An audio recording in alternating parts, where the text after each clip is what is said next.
Thank you. Thank you, Katie, and thank you, Ken and W, for inviting me here. It's been a great weekend. I will say as I'm sure some of you all are disappointed that these dueling pianos have not been featured yet. Maybe they will later on. And it's a true honor to have received the award. It's a real honor of a lifetime, really. So the idea for this book began in graduate school. At the University of Mississippi over a decade ago, I'd read a book as a graduate student that exposed me to this tactic of kneel-ins or church visits during the Civil Rights Movement. And this tactic intrigued me, and the efforts by churches to prohibit black visitors intrigued me. As a history teacher and a historian, I'm interested in what motivates people, and so I was interested in what was motivating all people from all sides. What was motivating these activists? Did they really want to attend these churches? Were they sincere? Did they want to join these churches, or was that even a fair question? And I was interested on what the others were thinking, people on the other side. Why were these church doors closed? How could you possibly justify that as a Christian? So I began researching this tactic of church visitation, this phenomenon of racial exclusion, and what I quickly found was that historians had really just scratched the surface. This project was the basis for my master's thesis and then my dissertation that I completed and defended at the University of Mississippi. And from there, worked with the press. They were very generous to me. It took a while, but finally this was published earlier this year. So I think this book can be read and hopefully appreciated on many different levels. This book is about the white church response. Ooh, don't want to grab that. This book is about the white church response to the movement more broadly. The white church was one of the key contested spaces during this era and had been for a while, since the Brown decision at least.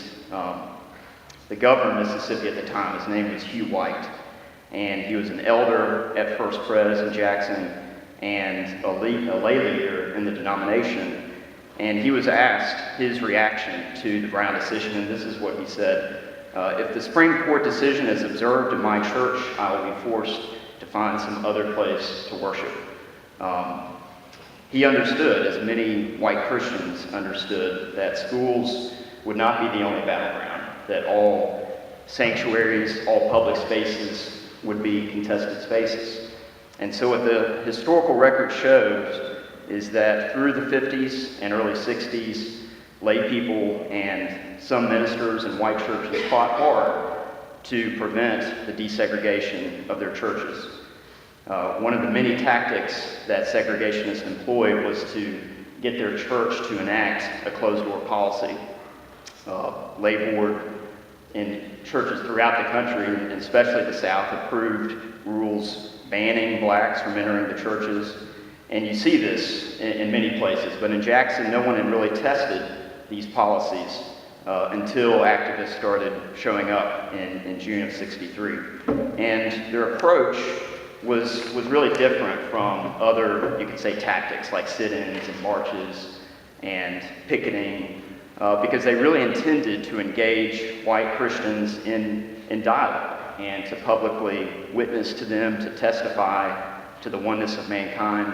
While boycotts might tug at the wallets of white people, these visits would tug at the hearts of white church people. That was the hope. And really tug at the hearts of the ministers. And this brings me to another way of looking at the book, which it's a book about the relationships and the tension between pastors and their congregations. The church visits made visible the reality of racial exclusion in the house of God. And this reality prompted internal debates within every congregation.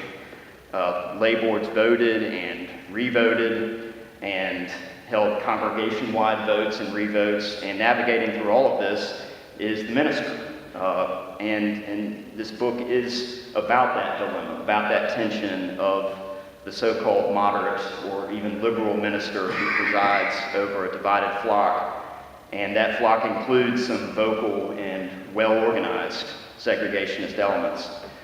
And what this book reveals are numerous examples of white ministers taking a stand for inclusion and taking a stand for open doors, and doing so in explicitly theological and religious language.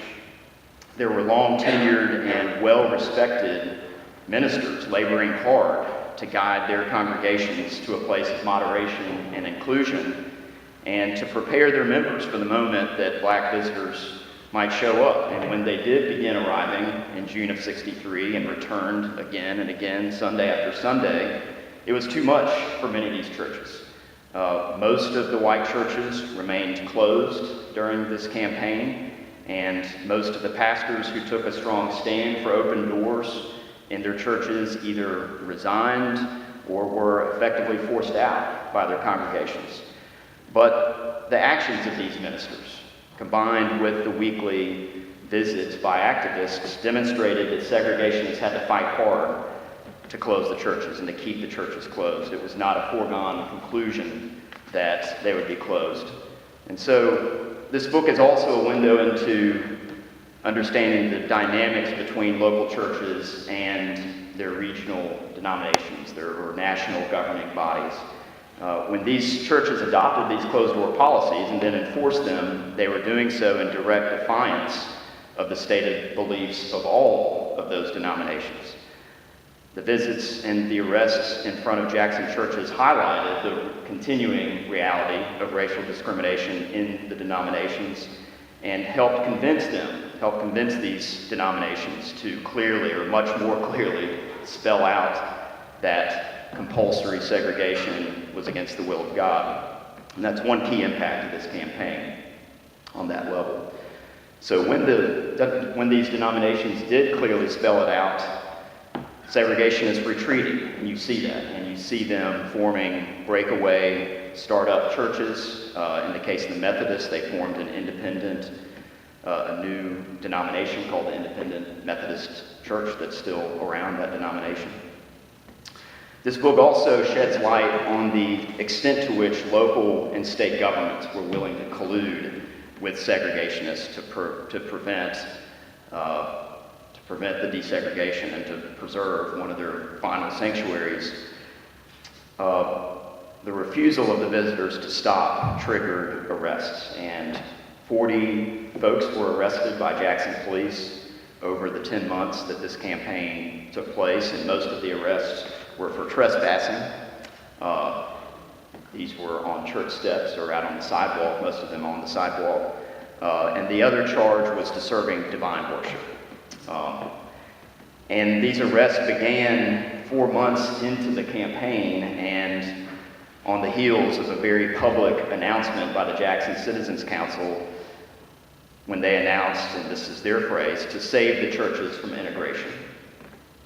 The church visits also triggered what I regard as rather shocking government intervention in the affairs of local congregations. And there are numerous examples, but I'll just give you two. One of Jackson's 2 city commissioners wrote a letter to all the members of his church on official City of Jackson letterhead that argued that if that church desegregated, that they would be breaking the law, that racial mixing, as he called it, was a disturbance of the peace, and would be, and he also indicated in this letter that his minister, who was one of these moderate to liberal ministers who was trying to work with this congregation to change their closed-door policy, that his minister would be arrested if the church desegregated. Then you have the efforts of the Mississippi State Sovereignty Commission, and for those who aren't aware of what that was, some other states had a similar agency, but this was a state agency created after the Brown decision that, among other things, investigated activists, investigated and tried to thwart civil rights activity in the state.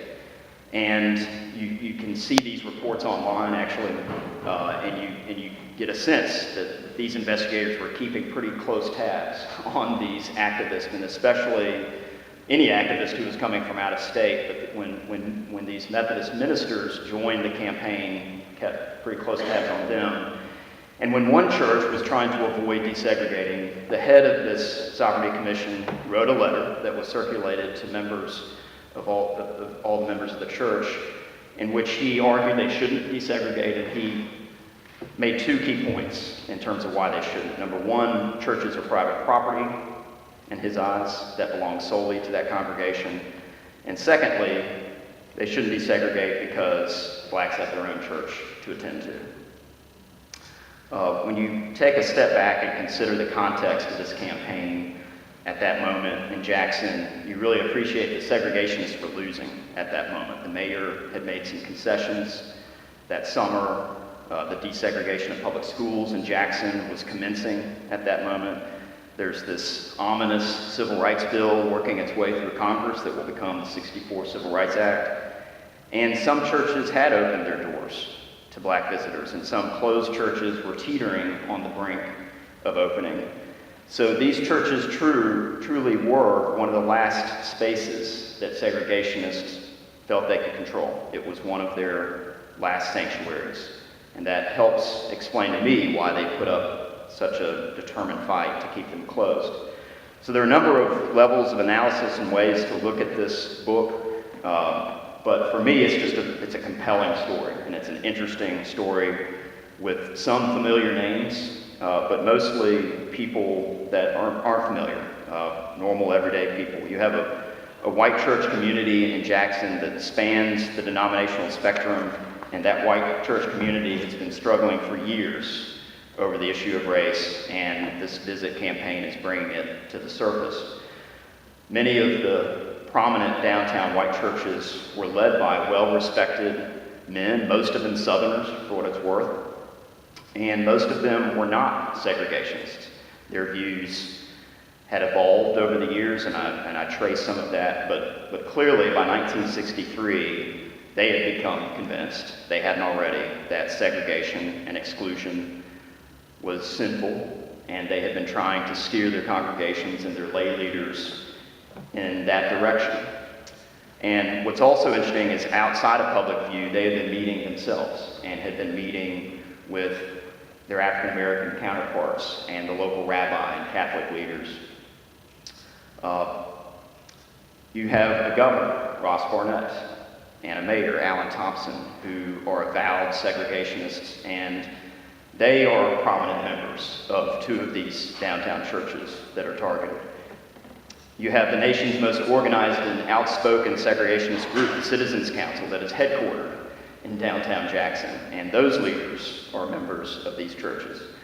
You have a local white media that centers on two local daily newspapers that come out, and both owned by the Heederman family, and they are prominent members of one of these churches. And to read the Clarion Ledger and the Jackson Daily News at that time, you really get a sense of how hard they were working to create a narrative of Jackson that they hoped would sustain segregation. And then finally, you have a homegrown movement. You have a homegrown local movement of black ministers and lay people, and among those folks, a very determined group of students and professors at Tougaloo College. And this Jackson movement kicks into high gear in May of '63. They had made a series of demands similar to what had just worked, by and large, in Birmingham. And white and black ministers and religious leaders had been meeting with them and meeting with the Chamber of Commerce, meeting with the mayor to facilitate these demands, and all that proved unfruitful. So they begin the direct action phase, which was marches, picketing, the very violent sit-in at the Woolworth's lunch counter, probably being the most famous of these confrontations. And the mayor agreed to some of these demands and agreed to enough of them really to fracture the movement and to divide the leadership. So those who wanted to press ahead were Medgar Evers and Reverend Ed King, who was the white chaplain of Tougaloo, and some students and a few other professors at Tougaloo. And for them, it was just a matter of what are they going to do? what should they do? And so this is when they decide to try to gain admission to white churches.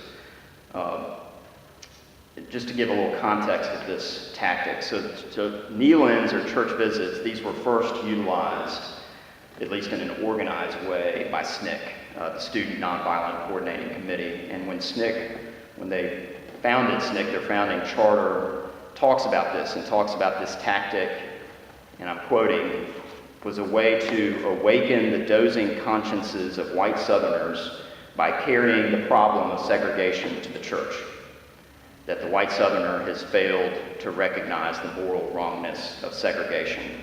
So that was in 1960, and what you see is during that year, during that summer and fall, that there are about 200 of these kneel-ins mostly throughout the South, but not in Jackson. And just to be clear, these kneel-ins didn't really involve any actual kneeling or sitting in a conventional sense. At those churches who barred their entry, they simply left. And for these kneel-ins and the others that I could document, and a few other historians have begun documenting in 1961 and 1962, there are a couple other interesting patterns. Nearly all of them are part of a larger effort by local activists to desegregate all the public spaces in that city. So on Sunday, they would try to attend the church, whereas the day before they had gone to a white-only golf course or art museum or lunch counter.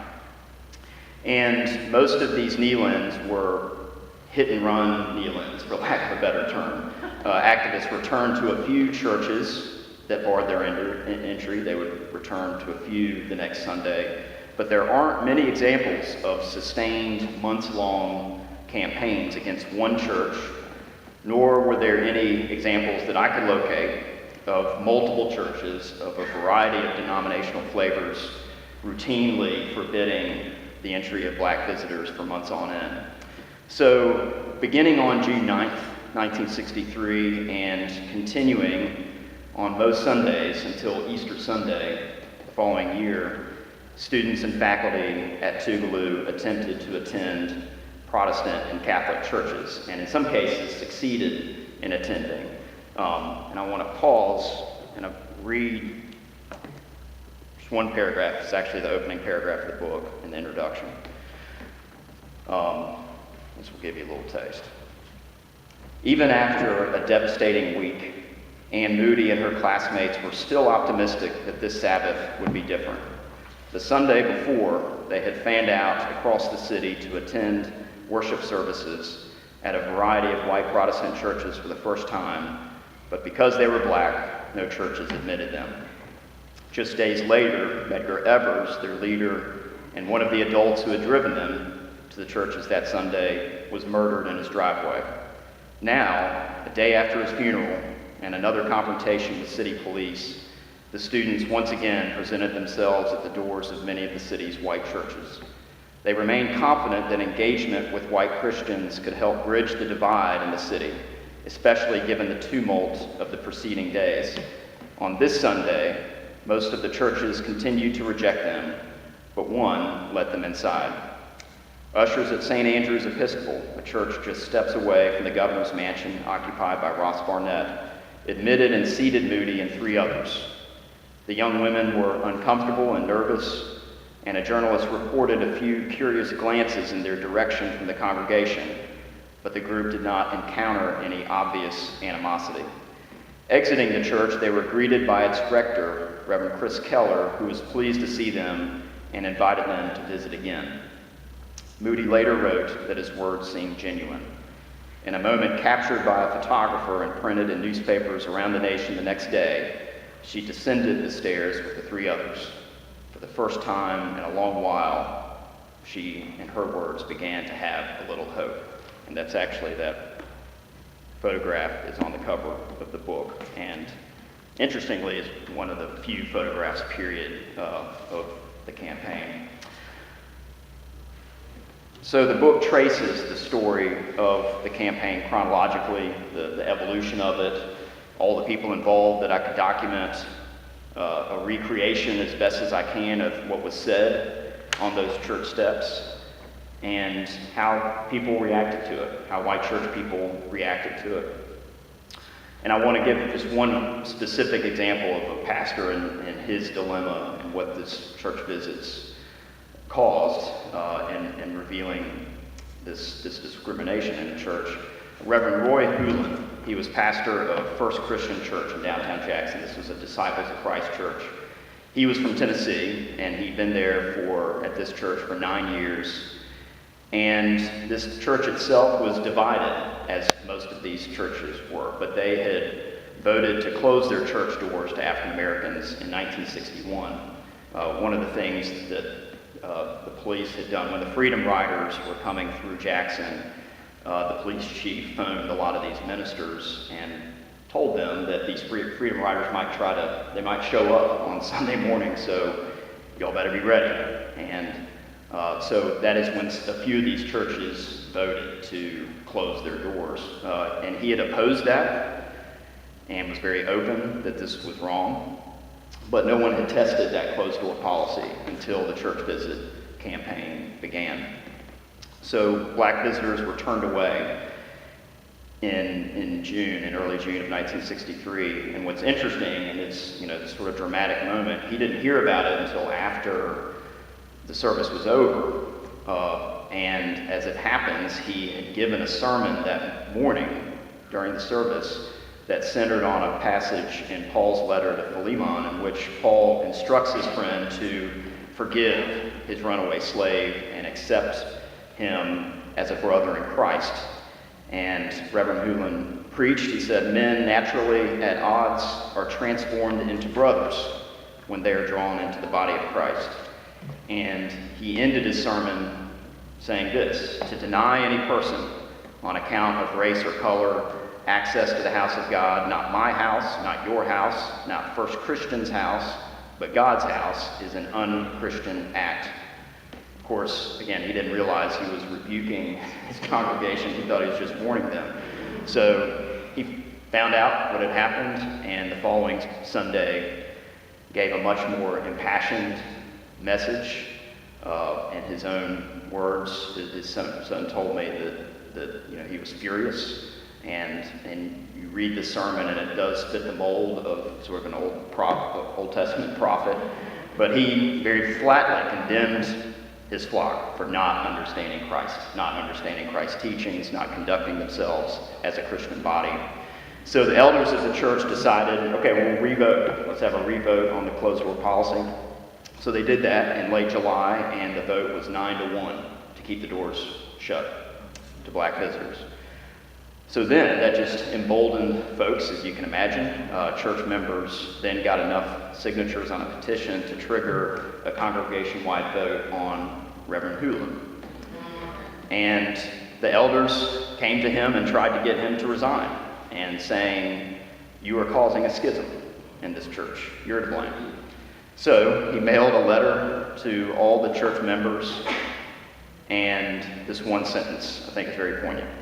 For me to resign voluntarily now could be taken as an indication of a lack of conviction concerning what I believe, or an unwillingness to take the consequences of preaching the full gospel. So they took a vote on his status in August, and he lost. He was removed and moved to Kentucky to pastor a church there. And for what it's worth, First Christian in Jackson never recovered. They experienced a decline in membership. Many of the downtown Jackson churches were experiencing similar things, and they shut their doors permanently to everybody in the 1990s. So this is just one example, but you'll find similar stories along these lines, and that generates one key unpleasant fact of this church visit campaign, is that these church visits were tearing churches apart and wrecking people's lives, and that when Reverend Hewlin left, they were depriving their churches, and other pastors left, that these men were depriving their churches of an important voice, a moderating voice, depriving the city of Jackson of their voice. And you heard that line of reasoning at the time, and even among some who would regard themselves as moderates on the question of segregation, they thought that this church visit campaign was doing more harm than good. And I think that's a fair way to assess the campaign. But as you can tell, I'm trying to emphasize something else, which is that the church visitors weren't creating a problem. They were uncovering a problem that already existed. That these segregationists had been comfortable in their sanctuaries, but they were on unstable ground. Racial discrimination contradicted the basic teachings of their faith and was in defiance of their own denominations. So I choose to see this as a story of church people proclaiming their convictions. And I highlight the churches that were open and fought hard to stay open. All the Catholic and Episcopal parishes, by the way, were open from the beginning and remained open. And there were other churches, a Lutheran church, a Presbyterian church, who were open. I love doing the research for this, but the part of the research that still holds the most meaning for me was getting to know these folks who participated in it, tracking down these folks. And what you hear from all of them is what they called it. They called this the Jackson Witness. And that gives you a sense, an indication of their approach, that they were witnessing, they were testifying to the oneness of mankind, that these sanctuaries were sacred spaces meant for all of God's people. And in their minds, what they were doing wasn't really even a protest activity, it was a worship activity, and they were publicly testifying to their theology of reconciliation.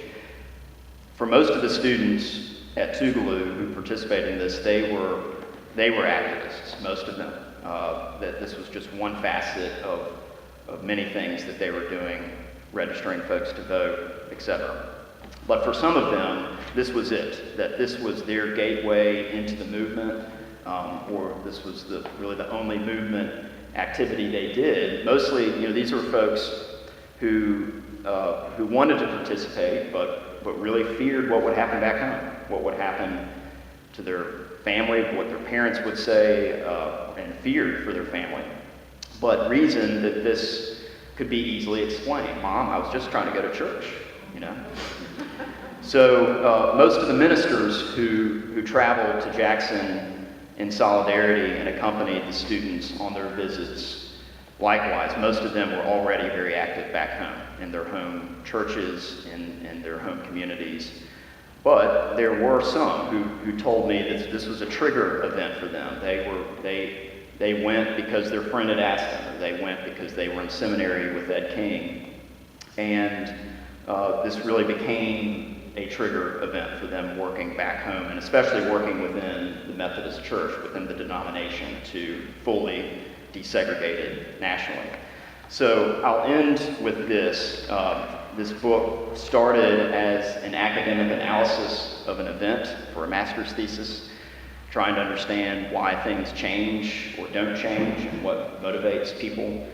And I guess it hit me, especially after I began interviewing folks, that this was much more than that. And especially now, as we're having this national conversation about race and how we look at the past, how we memorialize the past.